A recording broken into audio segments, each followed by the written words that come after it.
зошто се одлучивте за ваков настан на побовод празникот Валентин и Свети Трифон?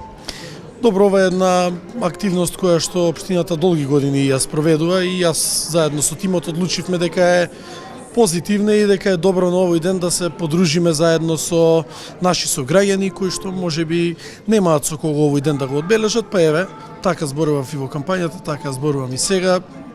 Ние решивме со сограѓаните од Карпош да имаме еден пријателски, другарски, еден коректен меѓугенерацијски однос, па во тој дух, во тој контекст е и оваа денешна средба, денешна дружба.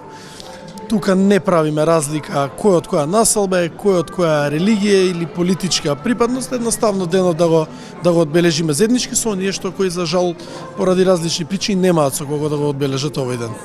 Кажавте дека е традиција, токму така и господин Стефче Јакимовски, кој е претходен градоначелник на општина Карпош, го практикуваше овој условно кажано адет. Колку чини сето ова организирање, посебно ако имаме предвид дека се наоѓаме во исклучително скап ресторан?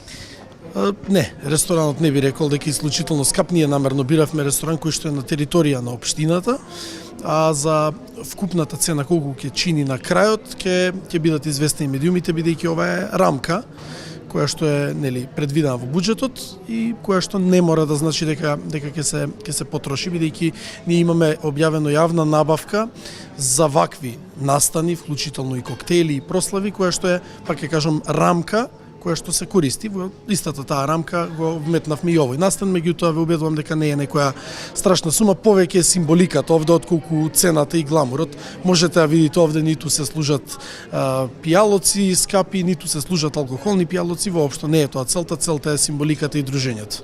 Во време кога општина Карпош има доста места каде што треба да се инвестира, има и капитални инвестиции каде што навистина недостасуваат, дали е во ред организирање на вакви настани или може овие средства да се преиначат?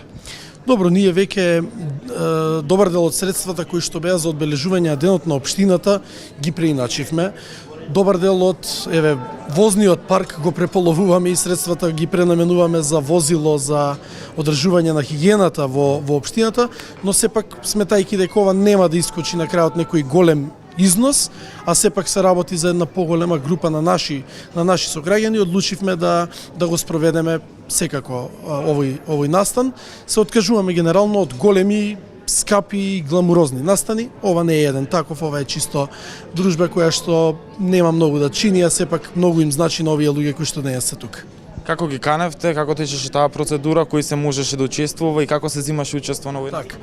Добро, овде секторите во општината и оделенијата кои што се бават со труд и социјала и слични области имаат водат евиденција на луѓе кои што се по некој основ останати сами, така да тоа ни беше единствениот критериум, евиденцијата која што имаме на осамени луѓе на територија на општина Карпош. Поканивме кој се одзва на поканата, се одзва, кој неки има шанса во некоја наредна прилика.